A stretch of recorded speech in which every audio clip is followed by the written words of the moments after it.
Duda, tudo bem? Aqui é a Dione Freitas, do canal Sexualidade e Intersecções. Então, hoje nós vamos falar sobre o Janeiro Lilás. Se vocês não sabem, Janeiro Lilás é o mês da visibilidade trans. Então, hoje eu resolvi trazer um pouco do relato da minha experiência em relação a algumas coisas que eu passei antes da redesignação sexual e da mudança dos documentos, né?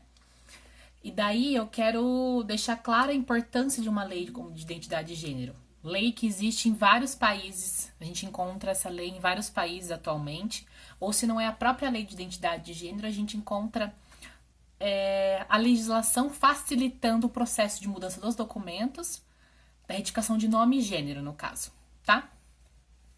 Então, o que me fez fazer isso foi que, dia 29 é o Dia da Visibilidade Trans, eu vou fazer um vídeo especial, mas falando de algumas porcentagens do Brasil, do contexto brasileiro. Porém, eu tava aqui em casa, né, que no caso aqui em casa, Ribeirão Preto, porque eu vim pra cá por uma consulta anual que eu faço desde quando eu fiz a minha cirurgia de redesignação sexual, né? E faz um bom tempinho, tenho 28 anos, pra quem não sabe, tá? Então, faz um tempinho, foi com 20, enfim. Daí eu vim aqui, daí eu tô aqui na casa da minha irmã, vocês podem ver, aqui é a casa da minha irmã, ó, minha irmã aqui, foto comigo, com a minha mãe.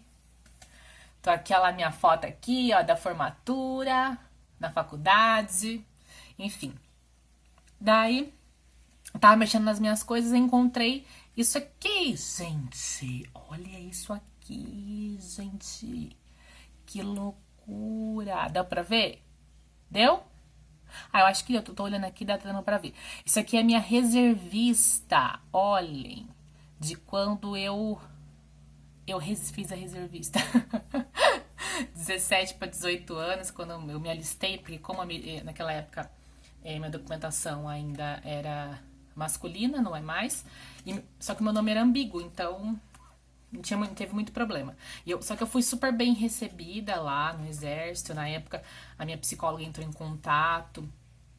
Eu não sei como que fala, é capitão do exército, não sei, tenente. Ele foi muito bem receptivo. Eu entrei lá, claro, todo mundo me olhando assim, meu Deus, o que essa menina tá fazendo aqui? Porque eu sempre quis me alistar, né? Só que eu queria no feminino, óbvio, né? Mas eu não tinha documentação pra isso. E hoje em dia a gente não pode, a gente não tem essa liberdade, né? Se você é trans, importa se é trans homem ou trans mulher, você não é considerado adepto para o exército, na realidade brasileira, tá? Então eu não consegui, enfim. Mas eu fui lá enquanto possível menino, só que eu cheguei lá, imaginei eu com essa aparência que vocês viram aqui na foto, olha. Essa foto aqui eu tinha 16 anos, eu adorei essa foto, gente, assim, com os cabelos luxos, castanhos, né? Castanho quase preto, que eu pintava de cor mais escura. E daí, imagina, né, que babado que foi. Mas eu fui super bem recebida, assim. Os meninos acharam estranho, só que o tenente, ele foi muito discreto, tudo. Como eu disse, a minha psicóloga tinha estado em contato na época. Como assim? Não era discutido igual hoje, né? Era discutido sobre a questão da transexualidade, intersexualidade. A minha psicóloga entrou em contato e falou, tô mandando a minha paciente, ela é hermafrodita e daí tem documentação masculina. Pronto. E ele falou, não, tudo bem, a gente vai receber ela tudo bem, tudo certinho. E daí, na época, né, porque não se discutia nada disso, então a minha psicóloga não adiantava colocar lá a transexualidade com questões de intersexualidade, porque eu nem sabia o que era isso. Então ela fez assim, então eu fui bem recebida, fui bem tratada, não tive que reclamar. A questão que eu queria discutir é que, assim, se a gente tivesse a lei de identidade de gênero nessa época já, eu, quanto inúmeras outras transexuais que ainda passam por isso, não precisaria estar se expondo a isso, né? A infração desse direito individual, né? Tivesse a lei de identidade de gênero, a gente conseguia mudar a documentação, a gente podia ir no cartório, se for de menor de idade, com a autorização dos pais ou responsável, né? Ou maior já ia no cartório e tal. E é uma lei que a gente vem lutando para respeito à individualidade das pessoas. Sejam elas transexuais, femininas ou masculinas, que tem uma questão de intersexo associada, como eu já expliquei o que é intersexualidade no canal, vocês podem procurar aqui, ou mesmo pessoas que são diádicas, que são transexuais, né? Então, isso ajuda a gente a não passar por muitas dificuldades inclusive de ser expulsa da escola, porque você acabava sendo expulsa, não diretamente, mas indiretamente pela omissão dos diretores, dos professores, né? Na maior parte dos casos.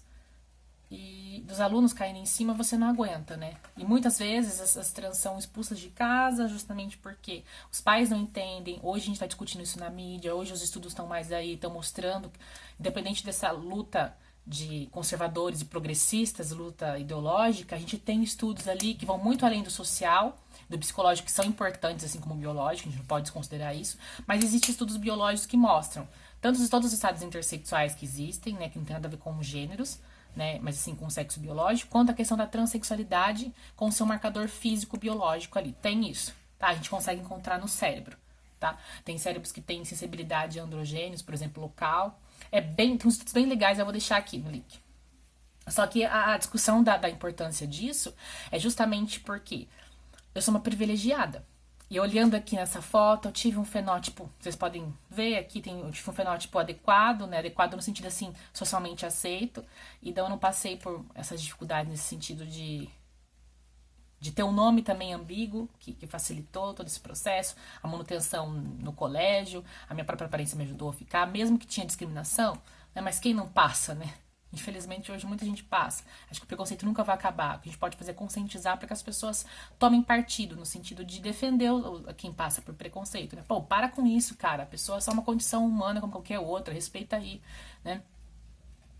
Então, essa é a importância, né? Só que a maior parte das pessoas trans não tem uma questão, às vezes, intersexual associada, não tem um nome ambíguo.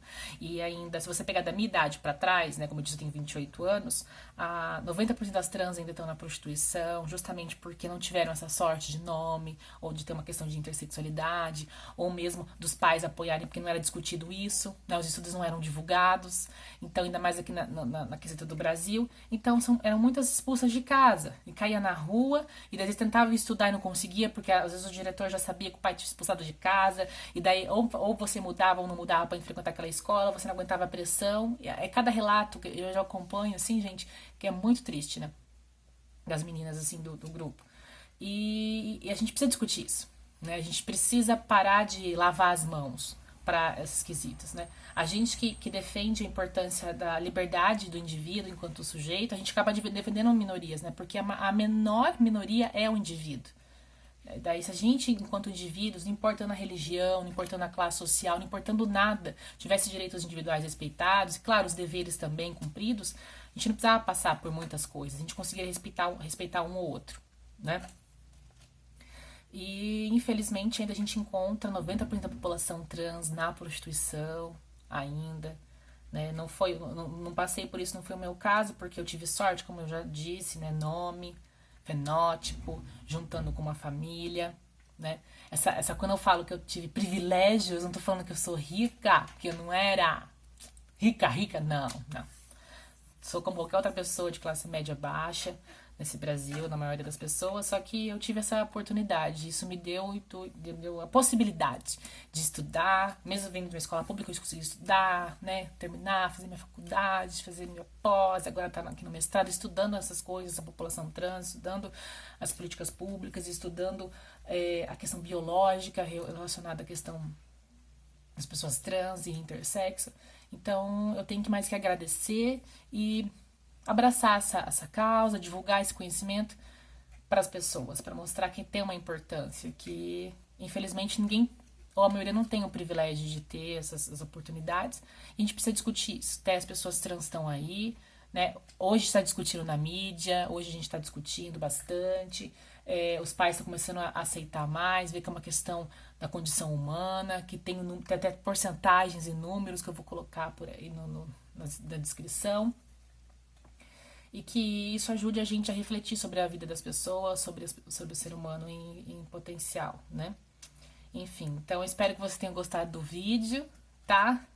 Eu aqui tô com muito orgulho da minha tarará, tarará. Ela não vale mais, né? Porque minha documentação foi mudada, mas vale a pena, né? Enfim. Mas obrigada, gente. Curtam o vídeo, se inscrevam no canal, tá? Para acompanhar as notícias lá no sininho. Até a próxima e um Bom mês da visibilidade trans. Beijo!